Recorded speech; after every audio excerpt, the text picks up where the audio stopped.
Hi guys, good afternoon. So இதே serial review பார்த்துடலாமா? அதுக்கு முன்னாடி நம்ம சேனலை சப்ஸ்கிரைப் பண்ண மறந்துடாதீங்க. லைக் பண்ணுங்கள், ஷேர் பண்ணுங்கள், கமெண்ட்ஸ் பண்ணுங்கள்.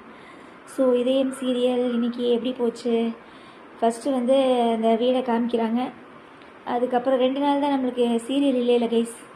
எல்லாம் அந்த விஜயதசமி, காந்தி ஜெயந்தி அப்படின்றதுனால படங்கள் போட்டாங்க. அதனால் புதன் வியாழன் 2 நாள் எபிசோடுமே இல்லையாட்டிருக்குது. இன்னைக்கு தான் பார்த்தேன். ஸோ என்ன நடக்குது அப்படின்னா, ஆதி வந்து விசாரிச்சிட்ருப்பான் இல்லையா?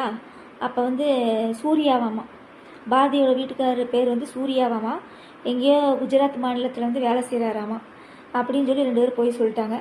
உடனே இவர் வந்து நான் கண்டுபிடிக்கிறேன் அப்படின்னு சொல்லிட்டு போகிறான். அதுக்கப்புறம் என்ன நடக்குது? இந்த துரை வந்து மித்ராவையும் இந்த நிஷாவையும் தேடிக்கிட்டு வர்றான். எங்கடா ஃபோன் பேசிட்டு போகிறேன்ட்டு போனவங்க ஆளையே காணா அப்படின்னு. அதுக்கப்புறம் இவன் வந்து அம்மா ரெஸ்ட் ரூம் எங்கே இருக்குது அப்படின்னு கேட்குறான் ஆதி. ரெஸ்ட் ரூம் போகிற வழியில் தான் நம்ம வாசுவோட படம் வந்து மாட்டியிருக்காங்க. அப்புறம் ரெஸ்ட் ரூம் போயிட்டு வர்றான். இதுக்கு இடையில என்ன நடக்குதா? அதாவது என்ன எபிசோட வந்து நான் ஷார்ட்டாக சொல்லிடுறேன், அப்புறம் நம்ம ரிவ்யூ பண்ணிடலாம். அதாவது என்ன நடக்குதுன்னா, துரை வந்து இந்த மாதிரி நிஷாக்கிட்டேயும் மித்ராக்கிட்டேயும் பேச்சுவார்த்தை நடத்திக்கிட்டு இருக்கிறான். அப்போ வந்து எங்கள் அண்ணன் தான் பாரதியோட, எங்கள் அண்ணனோட பொண்டாட்டி தான் பாரதி, எங்கள் அண்ணன் பேர் வாசு, 2 பேர் லவ் பண்ணி தான் கல்யாணம் பண்ணிக்கிட்டாங்க அப்படின்னு சொல்லி இவ வந்து நான் தான் ஆதியை கல்யாணம் பண்ணிக்க போகிறேன்னு இவ சொல்ல, 5 வருஷமாக நாங்கள் 2 யூஎஸில் இருந்தோம், அந்த ஆதி வந்து இந்த மாதிரி எல்லா நினைவலைகளையும் அழிச்சிட்டாப்ல அப்படின்னு சொல்லி அதாவது 2 பேரும் அவங்க உண்மைகளை ஷேர் பண்ணிக்கிட்டாங்க. மொத்தத்தில் எதிரிக்கு எதிரி நண்பன் அப்படின்ற மாதிரி துரையும் மித்ராவும், துரை வந்து ஏற்கனவே பாரதி மேலே காண்டாக தான் இருப்பான். ஃபஸ்ட்டு சீசன்லேருந்தே பார்த்தீங்கன்னா காண்டில் அதே கோவத்தில் தான் இருப்பான். அதனால் மித்ரா கூட சேர்ந்துட்டாப்புல. அப்புறம் இங்கே என்ன நடக்குது? ஆதி வாசுவோட ஃபோட்டோவை பார்க்குறான். பார்த்த உடனே வாசு உள்ளே வந்துடுறாப்புல. உள்ளே வந்த உடனே அவங்க அம்மா வர்றான். வந்தோடனே அம்மா எப்படிம்மா இருக்கிற, நான் வந்துட்டியா வாசு, எப்படி இரு அப்படின்னு 2 பேர் பேசுகிறாங்க. இந்த மாதிரி பாரதி படுற கஷ்டத்தை என்னால் பார்க்க முடியல அப்படின்னு சொன்னேன், நான் பார்த்துக்கிறேன், ஆதிக்கும் பாரதிக்கும் எந்த ஒரு பிரச்சனையும் வராமல் நான் பார்த்துக்கிறேன்னு சொல்லி சொல்கிறாப்புல. அதுக்கப்புறம் பாரதி இருந்துட்டு ஆதி போகலாமா அப்படின்னு கேட்குறான். கேட்டோடனே அந்த 1 செகண்டில் வாசு வந்துட்டு போகிறான், நான் பார்த்துக்கிறேன் அப்படின்னு சொல்லிட்டு போகிறான். அதுக்கப்புறம் என்ன நடக்குது? இங்கே எல்லாம் விஷயம்லாம் நடந்து மித்ராவுக்கும் தெரிஞ்சு போச்சுல. அப்புறம் மித்ராவும் மினிஷாவும் துரை வந்து உள்ளே கூட்டிகிட்டு வரான். அப்போ இவங்க 2 பேரும் அவங்க சொன்னதை நம்பலை, துரை சொன்னதை நம்பலை, இந்த ஹார்ட்டை எடுத்து வச்சது அதெல்லாம் அவங்க நம்பலை. உடனே வந்துட்டு உள்ளே வந்து இந்த ஃபோட்டோ ஆதாரத்தெல்லாம் காமிக்கிறாப்புல. காமிச்சோடனே 2 பேரும் நம்பிடுறாங்க. அப்போ உனக்கும் பாரதி வந்து எதிர் தானே, அப்போ எனக்கும் பாரதி எதிர் தான், அப்போ உங்களுக்கு என்ன இது வேணாலும் நான் செய்கிறேன் அப்படின்னு சொல்லி 2 பேரும் பேசிக்கிறாங்க. பேசி முடித்தோன்னே என்ன நடக்குது? அப்புறம் ஆதி பாரதியை காமிக்கிறாங்க. காரில் வரும்போது தூங்கிக்கிட்டே வர்றா. எதுக்கு தூங்குறீங்க, பசிக்காமல் சாப்பிடாம எப்படி தூங்குறீங்க, எங்கேயாவது ஹோட்டலாக பார்த்து நிப்பாட்டுறேன் அப்படின்னே, இல்லை எனக்கு ஹோட்டலில் வேணாம், ரோட்டு கடையில் நிப்பாட்டுங்க அப்படிங்கிறா. அப்புறம் 2 பேரும் முட்டை தோசையை நல்லா வெளுத்து வாங்குறாங்க. என்னது ஆஃப் ஆயிலா, அதை வெளுத்து வாங்குறாங்க. ஆம்லேட்டை வெளுத்து வாங்குறாங்க. என்னத்தையும் வெளுத்து வாங்கிட்டு இருக்கிறாங்க. அங்கே நிஷாவும் மித்ராவும் இவங்க 2 பேரும் திங்கிறத வேடிக்கை பார்த்துக்கிட்டு ஜொல்லு வடிச்சிட்டு பாரதி மேலே அவ்வளோ கோவத்தை வன்மத்தை கக்கிக்கிட்டு இருக்கிறாங்க. இதுக்கு தான் நீ அவளை வீட்டில் விட்டியா, இப்போ பாரு என்ன நடக்குதுன்னு பார்த்தியா அப்படின்னு சொல்லி நிஷா வந்து மித்ராவை உசுப்பேற்றிக்கிட்டு இருக்கிறான். ஸோ இதாங்க இன்றைக்கி எபிசோடு. ஸோ மொத்தத்தில் இன்றைக்கி வந்து ரிவ்யூ பண்ணுறதுக்கு வந்து என்னென்னா, வாசுவை பார்த்தது வந்து ரொம்ப சந்தோஷமாக இருந்தது. அது மட்டும் இல்லாமல் பாரதிக்கும் ஆதிக்கும் எந்த ஒரு பிரச்சனைனாலும் நான் வந்து நிற்பேன்னு சொன்னான் பார்த்தீங்களா, அது ரொம்பவே சூப்பராக இருந்துச்சு. அதுக்கப்புறம் ஆனாலும் துரை வந்து சொல்லுவான், இந்த மாதிரி நீங்கள் அவங்கள பாரதிக்கும் இந்த குழந்தைங்களுக்கு ஏதாவது பிரச்சனை பண்ணிங்கன்னா கண்டிப்பாக வாசு வருவான்னு சொல்லியிருப்பான் இல்லையா. சொன்ன உடனே அதை நிஷா வந்து சொல்லுவான், இப்போ வாசு வேறு நம்மளுக்கு பிரச்சனை பண்ணுவானே என்ன பண்ணுறது அப்படின்னு கேட்டோடனே, அதெல்லாம் விட பார்த்துக்கலாம் அப்படின்னு சொல்லிட்டு மித்ரா தைரியமாக போகிறான்.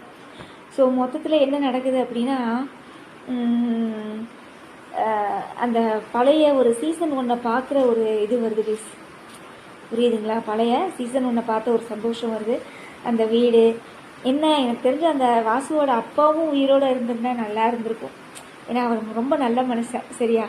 ஏன்னா அவரை கொண்டு போய் சாகடிச்சு விட்டாங்க, இந்த அம்மாவை நோயாளியை படுக்க வச்சுட்டாங்க. அதுக்கப்புறம் வாசு இனி வந்து அடிக்கடி வாசுவை நம்ம பார்க்கலாம், அது வரைக்கும் ரொம்ப சந்தோஷம். அப்புறம் எனக்கு தெரிஞ்சு இப்போயுமே வந்து மித்ராவும் நிஷாவும் ஏதோ ஒன்று பண்ணுவாங்கன்னு நினைக்கிறேன், அவங்க சாப்பிட்றத வச்சு. இந்த இடத்துல ஒரு செகண்ட் வாசு வருவான்னு நினைக்கிறேன். சரியா? அப்படின்னு நம்மளாம் நினச்சிக்கணும். நீ டேரக்டர் சார் என்ன ட்விஸ்ட் வச்சுருக்காருன்னு தெரியல, வெயிட் பண்ணி பார்க்கலாம். ஓகேவா? ஸோ அவ்வளோதான் கைஸ். வாசுவை பார்த்தது எனக்கு ரொம்ப சந்தோஷம். இனி பாரதிக்கும் ஆதிக்கும் எந்த ஒரு பிரச்சனையுமே வராது. சரியா? வாசு வந்து அங்கே முன்னாடி நிற்பாப்புல. வாசுவை மீறி மித்ரானால ஒன்றும் பண்ண முடியாது, ஒரு ஆணையும் பிடுங்க முடியாது. மித்ரா ஒடிரு சரியா? துரை, நீ சீசன் 1 தான் அப்படி இருந்த, சீசன் 2லேயே திருந்தி வருவேன்னு நினச்சேன். ஆனால் நீ மறுபடியும் திருந்தலை, மறுபடியும் நீ உங்கள் அண்ணங்கிட்ட உத தான் வாங்க போகிற அப்படின்னு சொல்லிட்டு நல்ல உத வாங்கிட்டு போக போகிறான் இந்த சீசனில் அப்படின்ற மாதிரி தான் இருக்குது. ஓகே கேஸ், உங்களோட நிறைய குறைகளை கமெண்ட்ஸில் சொல்லுங்கள். மற்ற சீரியல் ப்ரோமோ வச்சு நான் பேசுகிறேன். சின்னஞ்சிறுக்கிலேயே கமெண்ட்ஸில் கேட்டிருந்தீங்க. சின்னஞ்சிறுக்கிலேயே நான் பார்க்கல கைஸ். சரியா? எனக்கு அந்த சீரியல் வந்து எப்படின்னா, அந்த கதையோட அம்சமே வந்து ஒரு இதாக தான் இருக்குது. அதாவது ரெண்டுமே நல்லதாக தான் படுது. அதாவது அவன் வந்து என்ன அப்படின்னா, பெண்களை வந்து காலேஜுக்கு அனுப்புறது ஒரு இது வந்து நம்ம ஒரு ப்ளஸ்ஸாக எடுத்துக்கலாம்னு வச்சுக்கோங்களேன், ஒரு சேஃப்டிக்காகன்னு வச்சுக்கோங்களேன். ஆனால் அதே சமயம் அந்த வீட்டில் இருக்க பொண்ணுங்களையாவது ஒரு சந்தோஷமாக வச்சுருக்கலாம் இல்லையா? அப்பயும் ஒரு அடிமைத்தனமான வாழ்க்கையை தான் வச்சுருக்கான். அதுதான் தப்பு, மற்றபடி பிரச்சனைலாம் இல்லை. இனி இந்த இந்து வந்து இந்த குடும்பத்துக்குள்ளே உள்ளே வரும்போது குடும்பத்தை வந்து எப்படி இது பண்ண போகிறா அப்படிங்கிறது தான் இந்த சின்னஞ்சிறுக்கிலேயே வாட்டிருக்குது. அப்புறம் வேறு என்ன, கார்த்திகை தீபம். நான் எங்கே ஐ லவ் யூ சொன்னேன்னு கார்த்தி கேட்குறாப்புல, பார்த்தீங்களா? ஐயோ, எனக்கு ஒன்றுமே புரியல. ஆக்சுவலாக வந்து எனக்கு தெரிஞ்சு நான் ஆணி அடித்த மாதிரி ஒன்று சொல்கிறேன் கேஸ். நீங்கள் கார்த்திகை நல்லா கவனித்து பாருங்கள். சரியா? கார்த்திகை பிடிக்காதவங்க யாருமே கிடையாது, இன்க்ளூடிங் மீ. எனக்கும் கார்த்திகை ரொம்ப பிடிக்கும். அவன் நீங்கள் நல்லா கவனிச்சு பாருங்கள். ரேவதி கூட இருக்கும்போது இருக்கிற ஒரு சந்தோஷத்தை விட அந்த பொண்ணு பாடுவா இல்லையா, அப்போ அவன் முகத்தை பாருங்களேன். அந்த லாஸ்ட் பொண்ணு பாட்டு பாடும் இல்லையா, அப்போ அந்த கார்த்தியோட முகத்தை பாருங்களேன். ஒரு சிரிப்பு இருக்கும், தன்னறியாமல் ஒரு சிரிப்பு இருக்கும். அதனால தான் நான் சொல்கிறேன், கடைசி பொண்ணு தான் ஜோடியா. இவன் வந்து இந்த சுட்டுகளை வந்து இவ ரேவதி பொழைச்சிட்டான்னு வச்சுக்கோங்க, இனி மாயா சும்மா இருக்க மாட்டா, ஏதாவது செய்யத்தான் செய்வா. சரியா? ஆனால் என்ன பொறுத்தளவு என்னன்னா, சீசன் 1 தீபா பாடகி, சீசன் 2ல் இந்த லாஸ்ட் பொண்ணு பாடகி. அதனால இந்த மாதிரி காம்பினேஷனில் கொண்டு வந்தாக்கா நாடகம் நல்லா இருக்கும் அப்படின்றது என்னோட பாயிண்ட் ஆஃப் வியூ. ஓகேவா? ஓகே, வேற என்ன? வீரா, நீ உன் சம்மதியை நீ எங்கள் அம்மா சம்மதியை நீ இடிக்க போறியா, இல்லை உங்கள் அப்பா சம்மதியை நான் இடிக்க போகிறவன் 2 பேரும் வீடியோ கால் பேசிகிட்டு இருக்கிறாங்க. அப்புறம் வேற என்ன, சந்தியா ராகம் ரொம்ப போரிங்காக இருக்குது கைஸ். அப்புறம் வேற என்ன, திருமாங்கல்யமா ஏதோ புது சீரியல் வருமாட்டிருக்கு, விரைவில் போடுறாங்க. அது எப்போ வரப்போகுதுன்னு தெரியல. எனக்கு தெரிஞ்சு இந்த இதயம் சீரியல் இது முடிய போதா, இல்லை ஈவினிங் போடுற நைட்டு போடுற சீரியல் அண்ணா சீரியல், இது அண்ணா சீரியல்லாம் முடிகிற மாதிரியே எனக்கு தெரியலையே.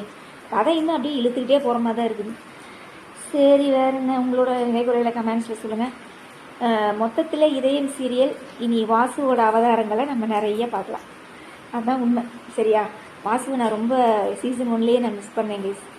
சரியா? இப்போ சீசன் 2ல் வாசுவை கொண்டு வந்தது ரொம்ப ரொம்ப சந்தோஷமாக இருக்குது. இனி மித்ராவுக்கு ஆப்பு ரெடியாக இருக்குது. சரியா? அப்புறம் என்ன, ஜீ தமிழ் குடும்ப விருதுகள் விஜய் அவார்ட்ஸ் வந்துருச்சு. சார், விஜய் அவார்ட்ஸுங்கிற ஜீ தமிழ் சீரியல் அவார்ட்ஸ். யார் யாருக்கு எல்லாத்துக்கும் ஓட்டு போட்டிங்களா? நான் யாருக்கும் ஓட்டு போடலப்பா, நான் யாருக்குமே ஓட்டு போடல. ஏன், நாடகமாக இருக்குது, ஒன்றுமே இதாகலை. அதனால் யாருக்கு நான் ஓட்டு போடல. நீங்களாம் போடணுன்னா போட்டுக்கோங்கப்பா. சரியா? யார் யார் ஜெயிக்க போகிறாங்கன்னு தான் ரொம்ப எக்ஸைட்டடாக இருக்குது. ஃபேவரட் ஹீரோயின் யார், ஃபேவரட் ஹீரோ யார், அதுக்கப்புறம் பேர் ஜோடியில் பார்த்தீங்களா, ஆதியும் பல்லவியும் உள்ளே சேர்த்துருந்தாங்க. பார்த்தீங்களா? யார் வருவாங்கன்னு நினைக்கிறீங்க? தெரிஞ்சால் கமெண்ட்ஸில் சொல்லுங்கள். சரியா? எனக்கு தெரிஞ்சு என்ன டைமிங் இருக்குதுன்னு நினைக்கிறேன், நான் மெதுவாக ஓட் பண்ணிக்கிறேன். ஓகேவா? ஓகே, வேறு என்ன, அவ்வளோதான். நாளைக்கு பார்க்கலாமா? அவ்வளோதான். நீ ஞாயிற்றுக்கிழமை சீரியல் கிடையாது, நீ திங்கக்கிழமை தான். எல்லோரும் தீபாவளி பர்ச்சேஸ்லாம் முடிச்சாச்சா? தீபாவளிக்கு ட்ரெஸ் எல்லாம் எடுத்தாச்சா? ஓகே, இன்னும் நாள் கம்மியாக தான் இருக்குதுன்னு நினைக்கிறேன். நீ பையனுக்கு வேறு ஆஃப்ல எக்ஸாம் ஸ்டார்ட் ஆகிடுச்சு, பார்க்கலாம். ஓகே கைஸ், உங்களோட கமெண்ட்ஸ் எல்லாம் எனக்கு கமெண்ட்ஸ் பாஸ் பண்ணுங்கள். மறக்காமல் நம்ம சேனலை சப்ஸ்கிரைப் பண்ண மறந்துடாதீங்க. லைக் பண்ணுங்கள், ஷேர் பண்ணுங்கள், கமெண்ட்ஸ் பண்ணுங்கள். ஓகே கைஸ், வாசுவை பார்த்ததில் ரொம்ப ரொம்ப சந்தோஷம்.